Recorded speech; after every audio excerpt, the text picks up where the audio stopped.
नमस्कार दोस्तों, स्वागत है आपका देवभूमि करियर पॉइंट पर। आशा करता हूं आप सभी लोग स्वस्थ होंगे, काफी अच्छी आपकी स्टडी चल रही होगी। तो देखिए, सामान्य हिंदी रिवीजन क्लास 13 है। लगातार आपको रिवीजन क्लास मिल रही है उत्तराखंड जीके की भी और सामान्य हिंदी की भी। इसके साथ साथ जो हमारी टेस्ट सीरीज चल रही है यूके जीके, सामान्य हिंदी और जीएस जीके वाली, उसको भी आप फॉलो कीजिए। बहुत ज्यादा हेल्पफुल ये टेस्ट सीरीज आपके लिए रहने वाली है अपकमिंग एग्जाम्स के लिए। ठीक है, तो आज देखेंगे सामान्य हिंदी रिवीजन क्लास 13। इसमें हम देखेंगे संज्ञा शब्दों में जो विकार पैदा होते हैं लिंग, वचन और कारक के आधार पे, उनको समझेंगे आज। ठीक है, तो महत्वपूर्ण टॉपिक है, तो चलिए शुरू करेंगे। सबसे पहले हम देखेंगे लिंग क्या होता है। तो लिंग भैया आपको बहुत सिंपली आपको समझना है, लिंग को कहा जाता है जेंडर। ठीक है, जेंडर। आपको मैंने लास्ट टॉपिक में भी बताया था, जो संज्ञा शब्द होते हैं, संज्ञा शब्दों में विकार 3 कारणों से होता है। यानी कि बदलाव, जो संज्ञा के मूल शब्द है, जैसे मैं बोलूं लड़का, लड़का एक संज्ञा शब्द है, इसका चेंज होकर लड़की में भी यूज करते हैं इसको। कक्षा की मैं बात करूं, एक कक्षा होगी तो कक्षा हो गया, कक्षाएं हो जाएगा, यानी कि वचन के आधार पे। ऐसे कारक होते हैं 8 प्रकार के, उनके आधार पे। यानी कि संज्ञा शब्दों में जो परिवर्तन हो जाता है, ये इसीलिए विकारी होते हैं, क्योंकि इन्हीं के आधार पे परिवर्तन होता है, लिंग, वचन और कारक के आधार पे। ठीक है, तो संज्ञा शब्द, सर्वनाम शब्द, विशेषण शब्द, ये शब्द क्या होता है, विकारी शब्द होते हैं, यानी कि इनमें चेंज होता है। जबकि जो हमारे अव्ययी शब्द होते हैं वो अविकारी होते हैं, जिनमें किसी भी प्रकार से चेंज नहीं हो सकता, वो हमेशा एक जैसे बने रहते हैं। ठीक है, तो ये हम बाद में पढ़ेंगे जब क्लास आएगी। तो सबसे पहले लिंग को देखते, तो लिंग क्या होता है भैया। लिंग का अर्थ होता है चिन्ह, ऐसा चिन्ह जिससे शब्दों का स्त्री या पुरुषवाचक प्रकट हो। यानी कि शब्द से हमको ये पता चलता है कि शब्द हमारा स्त्रीवाचक या स्त्री जाति का बोध करा रहा है या पुरुष जाति का। अगर पुरुष जाति का बोध करा है तो आपका क्या हो जाएगा, पुल्लिंग हो जाएगा। अगर स्त्री जाति का बोध करा रहा है शब्द, तो आपका स्त्रीलिंग हो जाएगा। तो हिंदी में 2 ही प्रकार के लिंग होते हैं, पहला pulling masculine gender and second is स्त्रीलिंग, जिसको फेमिनाइन जेंडर कहा जाता है। ठीक है, हालांकि संस्कृत भाषा में 3 लिंग माने गए हैं। संस्कृत में एक तीसरा और होता है उभय लिंग, लेकिन हिंदी में इसको मान्यता नहीं है। हिंदी में केवल 2 ही लिंग होता है। ठीक है, उभय लिंग की मैं जैसे बात करूं तो डॉक्टर, डॉक्टर से पता चलता है कि मेल है फीमेल। हम बोलते हैं अस्पताल में डॉक्टर है, तो डिफाइन नहीं होता ना वो मेल है फीमेल है। ऐसे में बोलो प्रिंसिपल, प्रधानाचार्य, हमको पता नहीं चलता कि मेल है फीमेल है, हम खाली प्रधानाचार्य बोलते हैं। ऐसे राष्ट्रपति हो गया, राज्यपाल हो गया, प्रधानमंत्री हो गया, मंत्री हो गया, इन शब्दों से पता नहीं चलता कि मेल है फीमेल है, तो ये उभयलिंग शब्द होते हैं। ठीक है, लेकिन फिर भी आपको याद रखना है, हिंदी में केवल 2 ही लिंग माने जाते हैं, जिसमें पहला है पुल्लिंग। पुल्लिंग वो होता है जिससे पुरुष जाति का बोध होता है। जिन संज्ञा शब्दों से पुरुष जाति का बोध होता है उनको पुल्लिंग कहा जाता है। जैसे कि राम खाना खाता है, तो राम जो हो जाएगा, इसमें लड़का है वो, इसलिए पुरुष जाति का बोध कराने के कारण ये पुल्लिंग है। ठीक है, स्त्रीलिंग में जस्ट क्या होता है कि जैसे स्त्री जाति का जो बोध कराते हैं, ऐसे संज्ञा शब्द जो स्त्री जाति का बोध कराएंगे स्त्रीलिंग कहलाएंगे। जैसे राधा गाती है, तो राधा इसमें लड़की है और वो स्त्री जाति का बोध करा रही है। ठीक है, अब क्वेश्चन तो ऐसे आएंगे नहीं भाई, एग्जाम में क्वेश्चन आपको दे देता है कि निम्न शब्द स्त्रीलिंग है पुल्लिंग है। जैसे एग्जाम्पल के तौर पे मैं बोलूं कार्य शब्द, तो कार्य जो शब्द है ये स्त्रीलिंग है पुल्लिंग है, बताइए। तो इसके लिए सिंपल सी एक ट्रिक है दोस्तों, जब भी आपको कोई शब्द पूछता है ना, उस शब्द के आगे या तो आप विशेषण लगा दो या उस शब्द के पीछे आप विशेषण लगा दो।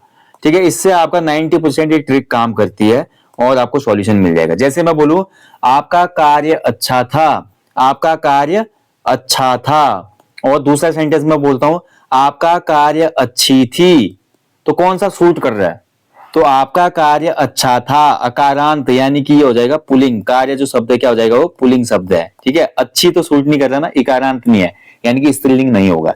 तो ऐसे देखिए विशेषण लगा के आप काम कर सकते हैं, 90% ये ट्रिक काम करती है। जैसे चलिए एक शब्द और ले लेता हूं मैं, जिससे आपको सुविधा हो जाएगी। एक शब्द लिया मैंने पृथ्वी, पृथ्वी शब्द अब हमको पता है कि स्त्रीलिंग है पुल्लिंग है, बताइए। तो विशेषण लगा दो इसमें भी, आगे या पीछे कहीं पे भी। ठीक है, मैं बोलूं हमारी पृथ्वी बहुत बड़ी है, हमारी पृथ्वी बड़ी है। ठीक है, या मैं बोलूं हमारी पृथ्वी छोटी है। अब वही मैं दूसरा सेंटेंस बोलता हूं हमारी पृथ्वी बड़ा है, हमारी पृथ्वी छोटा है, तो कौन सा सूट कर रहा है, बड़ा छोटा बिल्कुल सूट नहीं कर रहा। हम बोलेंगे हमारी पृथ्वी बड़ी है, हमारी पृथ्वी छोटी है, तो बड़ी छोटी शब्द हमारा सूट कर रहा है, इकारांत शब्द, तो ये हो जाएगा आपका स्त्रीलिंग। पृथ्वी क्या है, स्त्रीलिंग शब्द है, पुल्लिंग नहीं है। ठीक है, समझ पाए ना। तो कोई भी आपको शब्द पूछता है एग्जामिनर एग्जाम में, जिसमें आपको पूछता है लिंग, इसका निर्धारण कीजिए, तो वहां पर आप विशेषण का प्रयोग कीजिए, जिससे आपका क्वेश्चन 90% ये ट्रिक काम करती है। हालांकि कुछ शब्दों में अपवाद है। जैसे मैं बात करूं जितनी भी नदियां होती हैं, जैसे गंगा, यमुना, ये सभी हमारी क्या है, स्त्रीलिंग है। नदियां जो होती है स्त्रीलिंग होते हैं, लेकिन एक नदी है ब्रह्मपुत्र, जो कि आपकी पुलिंग होती है, अपवाद है, इसलिए मैं बोल रहा हूँ 90% ट्रिक काम करती है। ऐसे में आपको बोलूं जितने भी लिक्विड होते हैं जैसे कि दूध, लस्सी, घी वगैरह, ये सभी स्त्रीलिंग होते हैं, लेकिन दही जो होता है दही पुलिंग होता है। ठीक है, दही को हम ये नहीं बोलते कि दही अच्छी है, हम बोलते हैं दही अच्छा है, अपवाद है। ठीक है, तो ऐसे 90% फिर भी एक ट्रिक काम करती है, मान के चलो। तो ये तो हो गया हमारा लिंग। इसके बाद आगे बढ़ेंगे, अगला है देखिए हमारा वचन। वचन नंबर, जिससे संज्ञा सर्वनाम के जिस रूप से हमें ये पता चलता है कि एक है, एक से ज्यादा है, तो वो वचन होता है। हिंदी में केवल दो वचन होते हैं, ठीक है, एक वचन और बहुवचन। ठीक है, संस्कृत में भी यहाँ पे तीन होते हैं वचन। संस्कृत में लिंग भी तीन होते हैं, वचन भी तीन होते हैं, बीच में आपका द्विवचन हो जाता है, द्विवचन, एक वचन, द्विवचन और बहुवचन। लेकिन हिंदी में द्विवचन नहीं होता। ठीक है, जैसा हम वर्ब में भी पढ़ते हैं ना, सेकंड फॉर्म जो होती है वो नहीं होती। ठीक है, तो एक वचन जिससे हमारा एक ही वस्तु का बोध होता है, एक ही चीज का बोध होगा, वो एक वचन होगा। बहुवचन में क्या होगा आपका, एक वचन मतलब सिंगुलर नंबर, बहुवचन मतलब प्लूरल नंबर। ठीक है, तो प्लूरल जो नंबर होता है इसमें हमको ज्यादा वस्तुओं या चीजों का बोध होगा। तो शब्द के जिस रूप से केवल एक का बोध होगा उसे एक वचन कहेंगे। जैसे बालक पढ़ता है, बालिका खेलते है, घोड़ा दौड़ता है, तो इसमें देखिए घोड़ा एक ही है, बालिका एक ही है, बालक एक ही है, क्योंकि एक ही बच्चे और बालिका और घोड़े का बोध हो रहा है इनसे। ठीक है, तो ये कहलाते हैं एक वचन। बहुवचन क्या होता है, हमारा शब्द के जिस रूप से एक से अधिक का बोध होता है उसको बहुवचन कहते हैं। अब जैसे एग्जाम्पल के तौर पे मैं बोलूं, बालक पढ़ते हैं, ठीक है, बालक शब्द हमारा, बालक जो है देखिए यहाँ पर हमने देखा बालक, बालक का जो बहुवचन है बालक ही होता है, लेकिन यहाँ पर पढ़ता है की जगह पढ़ते हैं, यानी कि क्रिया में विकार हो गया। यानी कि इससे आपको क्या पता चला, संज्ञा में जो संज्ञा जो शब्द है, संज्ञा शब्दों के साथ साथ हमारा संज्ञा हो गया, सर्वनाम हो गया, विशेषण हो गया, और इसके साथ साथ हमारा क्रिया जो शब्द हैं इन पर भी क्या हो रहा है भैया, आपका विकार हो रहा है। ठीक है, बालक की जगह पढ़ते हैं, पढ़ता है की जगह पढ़ते हैं हो गया, यानी कि वचन चेंज हो गया यहाँ पे। ठीक है ना, समझ गए ना। तो बहुत से बालक पढ़ते हैं, तो आपका ये हो जाएगा बहुवचन। बालिकाएं, एक बालिका के लिए बालिका सिंगल थी, बालिकाएं में बहुत सी बालिकाएं आ गई। घोड़ा में एक घोड़ा था, घोड़े में बहुत से घोड़े आ गए। ठीक है, तो ये हो जाएगा बहुवचन। तो जिन शब्दों से ज्यादा चीजों का नंबर का बोध होगा वो बहुवचन कहलाएंगे, जिनसे एक ही का बोध होगा वो एक वचन कहलाएंगे। ठीक है, तो ये हमारा वचन भी कंप्लीट हो गया, ज्यादा इसमें पढ़ना नहीं है। अगला जो टॉपिक है वो थोड़ा इंपोर्टेंट है, कारक। तो कारक क्या होता है, कारक शब्दों को परसर्ग भी कहा जाता है। क्या कहा जाता है, कारक शब्दों को परसर्ग भी कहा जाता है। ये पहला पॉइंट नोट कर लो। संज्ञा या सर्वनाम के जिस रूप से उसका संबंध वाक्य के किसी दूसरे शब्द के साथ जाना जाए उसको कारक कहा जाता है। बहुत ही इंपॉर्टेंट है, फिर से ध्यान से समझिए। संज्ञा या सर्वनाम के जिस रूप से, संज्ञा सर्वनाम का जो भी रूप होगा उसका वाक्य के साथ जो संबंध बताएगा जो शब्द, वही कहलाता है कारक। जैसे मैं एग्जाम्पल के तौर पे बोलूं, कारक का मैं एक एग्जाम्पल दूं, जैसे मैं आपको बोलूं श्याम गेंद से खेलता है। श्याम किससे खेलता है, गेंद से खेलता है। ठीक है, श्याम क्या कर रहा है, गेंद से खेल रहा है। मैंने क्या बोला, संज्ञा या सर्वनाम के जिस रूप से उसका संबंध वाक्य के दूसरे शब्द के साथ हो। श्याम गेंद से क्या कर रहा है, खेल रहा है, यानी कि श्याम और गेंद हमारा श्याम क्या हो गया, नाम हो गया, गेंद क्या हो गया, वस्तु हो गई, यानी कि ये संज्ञा है। संज्ञा को क्रिया के साथ कौन सा शब्द जोड़ रहा है, से। तो यही बोल दिया डेफिनेशन, यानी कि संज्ञा सर्वनाम को अन्य शब्द के साथ जो शब्द जोड़ता है वही कारक होता है भैया, ये माध्यम होता है एक। ठीक है, कारक शब्दों को ही परसर्ग कहा जाता है। ध्यान रखेंगे, कारक को प्रकट करने के लिए संज्ञा सर्वनाम के साथ जो चिन्ह लगाए जाते हैं उनको विभक्तियां कहा जाता है। जैसे पेड़ पर फल लगते हैं, इसमें पर जो है विभक्ति हो गई। ठीक है, तो हिंदी में जो कारक होते हैं वो 8 होते हैं। कौन कौन से, कर्ता ने, कर्म को, करण से, के द्वारा, संप्रदान को, के लिए, हेतु, अपादान से, अलग होने के अर्थ में, संबंध का, की, के, रा, री, रे, अधिकरण में, पर, विषय में, और संबोधन हे, अरे, ए, ओ, हाय, भो, ये सब शब्द आ जाते हैं संबोधन में। ठीक है, अब एक एक करके इनको समझेंगे। अब एक चीज ध्यान से समझिएगा, जो हमारा से होता है, देखिए से आपको अपादान में भी मिलेगा, ये अलग होने के अर्थ में आता है। जैसे मैं बोलूंगा पेड़ से पत्ता गिरता है, पेड़ से पत्ता गिरता है। ठीक है, इस वाले से में क्या हो जाएगा, हमारा पेड़ से पत्ता अलग हो रहा है, तो ये अपादान का भेद हो जाएगा। अब यहीं पे मैं बोलूं वह बस से स्कूल जाता है। ठीक है, तो बस से स्कूल जा रहा है वो। तो यहाँ पर जो से है वो क्या कर रहा है, बस से जा रहा है, तो बस एक साधन हो रहा है। जहां पर साधन के रूप में से प्रयोग होगा, करण होगा, जहां पे अलग होने का भाव होगा वहां पे क्या हो जाएगा, अपादान होगा। ठीक है, समझ पाए? तो चलिए एक एक करके कारकों को समझते हैं। तो सबसे पहले आ जाता है इसमें कर्ता कारक। तो कर्ता कारक क्या होता है, संज्ञा या सर्वनाम के जिस रूप से क्रिया के करने वाले का बोध हो उसे कर्ता कहते हैं। यानी कि जो वाक्य में क्रिया को कर रहा है व्यक्ति स्वयं, वो उसका बोध होगा। ठीक है, वो हमारा क्या होता है, आपका कर्ता होता है। उसका जो चिन्ह होता है ने। जैसे मैं आपको बोलूं देवभूमि करियर पॉइंट ने आपको कक्षा दी। ठीक है, देवभूमि करियर पॉइंट ने आपको कक्षा दी, यानी कि जो मैं कक्षा दे रहा हूं आपको यूट्यूब पर, तो देवभूमि करियर पॉइंट ने, तो यहाँ पर जो ने आ गया कर्ता ने, तो मैं हो गया कर्ता। यहाँ पे कौन सी विभक्ति प्रयोग हो रही है, कर्ता। ठीक है, जैसे एग्जाम्पल रमा ने पुस्तक पढ़े, तो रमा पढ़ रही है ना, ने हो गया। मोहन खेलता है, तो जो क्रिया हो रही है इम्पैक्ट किस पे पड़ रहा है, खेलने वाले पे, मोहन पे। मोहन क्या है, करता है। पक्षी उड़ता है, उड़ने का इम्पैक्ट किस पे हो रहा है, पक्षी पे सीधे। ठीक है, तो पक्षी क्या है, हमारी कर्ता है, जो काम कर रही है ना। यही तो बोला, जो व्यक्ति क्रिया कर रहा है उसको हमेशा क्या हो जाएगा, कर्ता कारक हो जाएगा वहां पे। अगला है देखिए कर्म कारक। तो कर्म कारक क्या होता है, संज्ञा या सर्वनाम के जिस रूप पर क्रिया का प्रभाव या फल पड़े उसको कर्म कहते हैं। तो जिस पर हमारा क्रिया का फल पड़ेगा, और इसके साथ हमेशा को विभक्ति आती है, कर्ता ने कर्म को। जैसे मैं बोलूं उसने श्याम को पढ़ाया। ठीक है, श्याम को पढ़ाया, पढ़ाने का फल किस पे पड़ा, श्याम पर। वो राहुल ने चोर को पकड़ा। ठीक है, राहुल ने पकड़ा किसको, चोर को। पकड़ने का फल किस पे पड़ा, चोर पे। लड़की ने लड़के को देखा, देखा किसने, लड़के को। ठीक है, किसने, लड़की ने। तो को जो आ रहा है देखिए यहाँ पे, राम पुस्तक पढ़ रहा है। यहाँ पर देखिए आप को नहीं है, राम पुस्तक पढ़ रहा है, इसमें को जो विभक्ति है विलुप्त है। लेकिन ध्यान से समझिए डेफिनेशन क्या बोल रही है, कि संज्ञा सर्वनाम के जिस रूप पर क्रिया का प्रभाव पड़े। तो पुस्तक कौन पढ़ रहा है, पुस्तक पढ़ रहा है राम, और पढ़ने का प्रभाव किस पे पड़ रहा है, ठीक है, संज्ञा या सर्वनाम पे, यानी कि संज्ञा राम पे पड़ रहा है। समझ गए, ये होता है कर्म कारक। ओके, इसकी विभक्ति को होती है। राम ने रहीम से कहा, जैसे देखिए राम ने किससे कहा, रहीम से। ठीक है, तो राम ने रहीम को कहा। ठीक है, तो यहां पर से के स्थान पर को का प्रयोग अनुचित होगा। तो ऐसे जब शब्द आएंगे तो इसमें भी थोड़ा कंफ्यूज नहीं होना आपने।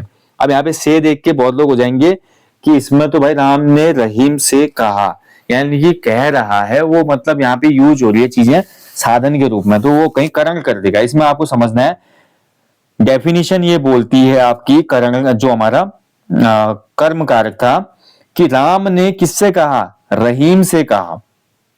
ठीक है, तो संज्ञा सर्वनाम के जिस रूप पर क्रिया का प्रभाव पड़ रहा है, कहने की क्रिया हो रही है और किस पे प्रभाव पड़ रहा है, संज्ञा पे। समझ पा रहे हो, तो क्या हो जाएगा इसमें आपका कर्म कारक। मोहन ने श्याम से पूछा, तो मोहन ने श्याम से पूछा, पूछने का काम हो रहा है मोहन के द्वारा श्याम से, यानी कि जो क्रिया हो रही है उसका फल किस पे पड़ रहा है, आपका संज्ञा पे। ठीक है, समझ पा रहे हैं ना। तो ऐसे में हमेशा कर्म कारक होगा, इस चीज का ध्यान रखें। आगे बढ़ेंगे, अगला देखिए करण कारक। करण कारक जिसके साधन से अथवा जिसके द्वारा क्रिया पूरी होती है वहां पर करण कारक होता है। जैसे श्याम गेंद से खेलता है, श्याम किससे खेल रहा है, गेंद से खेल रहा है। गेंद एक साधन है खेलने का। आदमी चोर को लाठी द्वारा मारता है, तो कर्ता ने कर्म को करण से के द्वारा, ठीक है, के द्वारा भी होता है, तो लाठी के द्वारा मारता है, तो लाठी क्या हो गई आपकी, साधन हो गई ना चोर को मारने की, तो द्वारा यहाँ पे क्या हो जाएगा, करण कारक का एग्जाम्पल। ऐसे मैंने जो आपको बोला, देखिए थोड़ा एक चीज समझिएगा, पेड़ से पत्ता गिरता है। ठीक है, पेड़ से पत्ता गिरता है, तो यहां पर आपका क्या हो रहा है, मैंने आपको बोला था अलग होने का अर्थ है। ठीक है, ये अलग होने का अर्थ है। और यहीं पर मैं बोलूं पत्ता पेड़ से जुड़ा है। ठीक है, अब देखिए, अब पत्ता पेड़ से जुड़ा है, सेम चीजें हो रही है, पत्ता पेड़ से गिरता है और पेड़ से पत्ता गिरता है, पत्ता पेड़ से जुड़ा है, तो पेड़ से जुड़ा है। ठीक है, जुड़ा है, यानी कि जो जुड़ने की क्रिया हो रही है आपकी पेड़ से है, किसके, पत्ते की। पत्ता और पेड़ दोनों क्या है, संज्ञा है। तो संज्ञा का जो इंपैक्ट है, जो हमारा क्रिया का इंपैक्ट है, किस पे पड़ रहा है, संज्ञा पे। यहां पर क्या हो जाएगा, आपका कर्म कारक हो जाएगा। ठीक है, देखिए यहीं पे चेंज हो गया ना, जो मैं बताना चाहता है, ऐसे यहाँ पे डिफिकल्टी आती है आपकी। ठीक है, तो पत्ता पेड़ से जुड़ा है, अगर करण कारक ऑप्शन में नहीं है तो फिर आप कर्म के साथ चले जाएंगे इसमें, है ना। तो ये चीजें आपको याद रखें, जुड़ने की जो क्रिया हो रही है उसका इंपैक्ट किस पे पड़ रहा है, पत्ते और पेड़ पे, दोनों पे, दोनों क्या है, संज्ञा है ना, समझ पा रहे होंगे। तो ये आपको ध्यान रखना है दोस्तों, ऐसे एग्जाम्पल जो है आपके आते हैं जिसमें कंफ्यूजन रहता है। चलिए अगला पढ़ेंगे संप्रदान कारक। तो संप्रदान का मतलब होता है के लिए, जिसके लिए क्रिया की जाती है। करण कारक केवल साधन के रूप में यूज होता है, जैसे वह बस से स्कूल जाता है, ठीक है, इसके अलावा वह बल्ले से खेलता है, उसके अलावा मैं ये बोलूंगा कि वह सीढ़ी से छत में जाता है। तो से जो हमारा वहां पे हेल्प कर रहा है, एक साधन के रूप में काम कर रहा है। और अपादान का जो से होगा वो अलग होने का भाव, अलगाव का भाव, या बोल सकते हैं कि बीच में कोई ना कोई डिफरेंस पैदा कर रहा होगा। संप्रदान जिसके द्वारा क्रिया की जाती है, जिसके लिए क्रिया की जाती है, जैसे कि हम बात करें कमल मोहन के लिए गेंद लाता है, तो कमल किसके लिए लाता है, मोहन के लिए। तो के लिए जो विभक्ति है वो आपके संप्रदान की है। हम पढ़ने के लिए स्कूल जाते हैं, ठीक है, और इसके अलावा माँ बच्चे को मिठाई देती है, देखिए यहां पर। तो संप्रदान विभक्ति के जो चिन्ह होते हैं वो होते हैं को, के लिए, ठीक है, इसके अलावा हेतु भी होता है, ठीक है। अगर मैं यहीं पे बोलूं, मैं बोलूं कि आपका, जैसे एक शब्द हम कोई भी सेंटेंस ले लेते हैं कि आपका सफलता हेतु परिश्रम आवश्यक है, ठीक है, सफलता हेतु परिश्रम आवश्यक है, क्योंकि बिना परिश्रम के सफलता नहीं मिलती, ठीक है, आवश्यक है, सफलता हेतु परिश्रम आवश्यक है। अगर इस शब्द में, इस वाक्य में बोलूं कि मैं कौन सा कारक है, तो यहां पर हेतु शब्द प्रयोग हो रहा है और आप देख रहे हैं किसके लिए क्रिया हो रही है, आपकी सफलता के लिए। क्या किया जा रहा है, परिश्रम किया जा रहा है ना। तो परिश्रम किया जा रहा है सफलता के लिए, यानी कि जिसके लिए क्रिया की जाती है, और यहाँ पे हेतु शब्द आ रहा है, तो ये आपका संप्रदान का उदाहरण हो जाएगा। तो संप्रदान विभक्ति में आपको समझना है जिसके लिए क्रिया की जाती है, और इसके विभक्ति चिन्ह है हमारे को, के लिए और हेतु, ठीक है। चलिए आगे बढ़ेंगे। इसके बाद अगला जो हमारा कारक चिन्ह है वो है अपादान कारक। तो अपादान कारक का मतलब होता है अलग होना, ठीक है, जिससे संज्ञा और सर्वनाम से किसी वस्तु का अलग होने का बोध होता है, उसको अपादान कारण कहते हैं। तो अपादान जो कारक होता है करण कारक की भांति, इसका भी चिन्ह जो होता है विभक्ति चिन्ह से है, लेकिन करण वाले का साधन के रूप में होता है, तो अपादान वाले का किसके रूप में होता है, अलग होने के रूप में या अलगाव के रूप में, ठीक है, या इसके अलावा गुण दोष के रूप में, ठीक है। जैसे देखिए एग्जाम्पल, हिमालय से गंगा निकलती है, तो हिमालय से गंगा निकल रही है, तो यहाँ पे क्या हो जाएगा आपका अपादान कारक हो जाएगा, क्योंकि देखिए गंगा निकल रही है कहां से, हिमालय से, और अलग हो जा रही है ना। उसके बाद वृक्ष से पत्ता गिरता है, तो यानी कि पेड़ से पत्ता अलग हो जा रहा है, अपादान होगा। घोड़सवार घोड़े से गिरता है, अपादान हो जाएगा, ठीक है। इसके अलावा अपादान का एक एग्जाम्पल और देखिए, राम मोहन से लंबा है, राम जो है मोहन से लंबा है। दूसरा वाक्य, सीता राधा से गोरी है। तो देखिए भैया यहाँ पे मैंने क्या बताया, गुण भी बताया, दोष भी बताया। राम मोहन से लंबा है, सीता राधा से गोरी है, ठीक है। रमेश सुरेश से कम बुद्धिमान है। तो जहां पर तुलनात्मक बोध होता है, हम तुलना करते हैं, तुलनात्मक बोध में भी आपका हमेशा कौन सा कारक चिन्ह यूज होता है, तो वो होता है अपादान, ठीक है। अपादान का ये से होगा, जो ये से लगा है ना, ये अपादान का है। राम क्योंकि मोहन से लंबा है, तुलनात्मक बोध हो रहा है, दोनों की तुलना हो रही है। सीता राधा से गोरी है, तुलनात्मक बोध हो रहा है, ठीक है। तो तुलनात्मक बोध और अलग होने के अर्थ में अपादान कारक का प्रयोग होता है, ठीक है दोस्तों। चलिए आगे बढ़ेंगे। इसके बाद संबंध कारक। तो संबंध कारक की पहचान है भाई, का, की, के, रा, री, रे।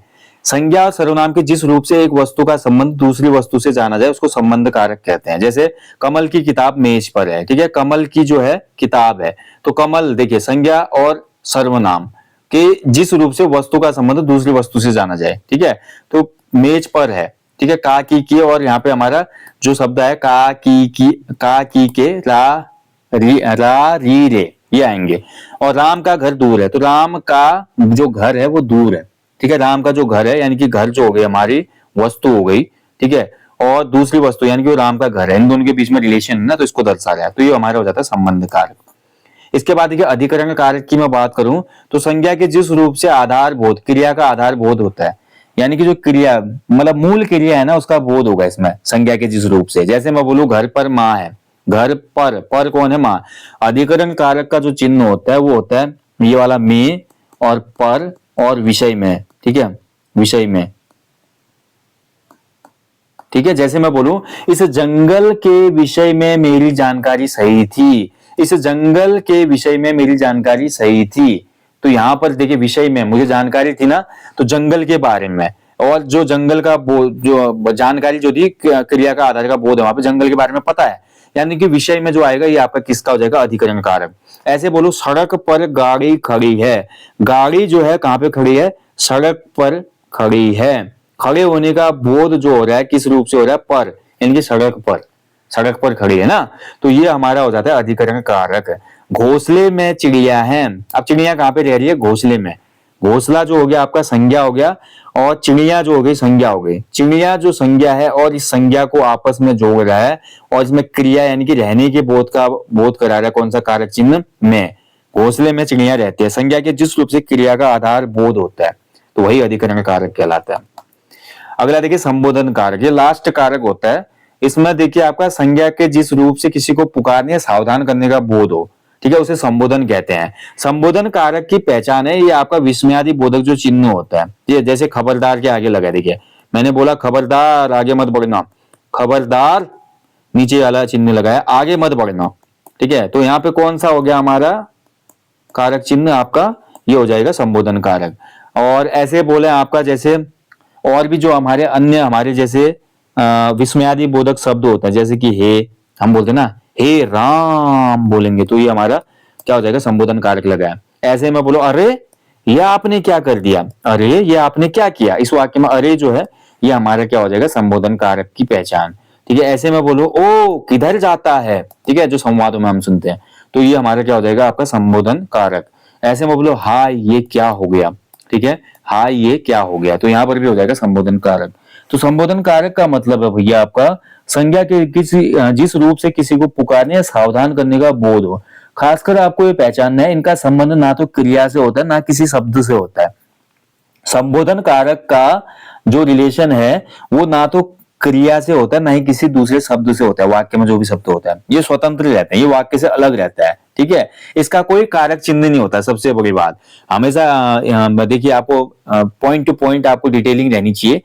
क्वेश्चन बन जाएगा कि कौन सा कारक चिन्ह है जिसका अपना, कौन सा कारक चिन्ह है जिसकी अपनी विभक्ति नहीं होती, या कौन सा कारक चिन्ह है जिसका अपना चिन्ह नहीं होता, कोई भी सिंबल नहीं। जैसे कि ऊपर आपने पढ़ा ना, कर्ता ने कर्म को करण से के द्वारा संप्रदान के लिए अपादान से संबंध का की के अधिकरण में पर संबोधन हे अरे हे ओ आहाई, जो ये शब्द हैं दोस्तों ये इसके कारक चिन्ह में नहीं गिने जाते हैं, ठीक है, ये वाक्य से अलग ही रहते हैं, ये ध्यान रखना है। लेकिन आप संबोधन कारक वाले सब वाक्य को पहचान सकते हो, अगर एग्जाम में पूछता है तो उसमें आपको ये विस्मयादि बोधक चिन्ह हमेशा देखने को मिलेगा, इसके जो शब्द होते हैं उनके साथ, ठीक है, तो ये आपको याद रखना है। ये आपके सामने एग्जाम्पल है। तो ये था भैया हमारा सामान्य हिंदी रिवीजन क्लास भाग 13। इसमें हमने लिंग देखा, वचन देखा और कारक चिन्ह देखा। आशा करता हूं अच्छे से आपका रिवीजन हुआ होगा, कुछ आपको सीखने को मिला होगा।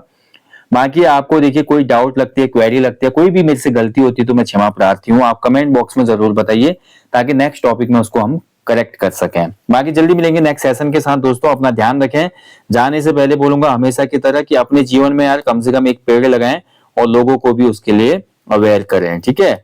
चलिए दोस्तों, बाकी टेस्ट सीरीज चल रही है एप्लीकेशन स्टोर पे 100+ फुल लेंथ बाइलिंगुअल महाकुंभ, उसको एनरोल कीजिए, जिसका भी अपकमिंग एग्जाम है जनवरी वाला, पुलिस कांस्टेबल वाला, अन्य जो भी ग्रुप सी के एग्जाम है, और 30 नवंबर तक ऑफर भी है उसमें 50% ऑफ का, तो लाभ उठाइए। जल्दी मिलता हूं नेक्स्ट वीडियो के साथ। जय हिंद, जय देवभूमि।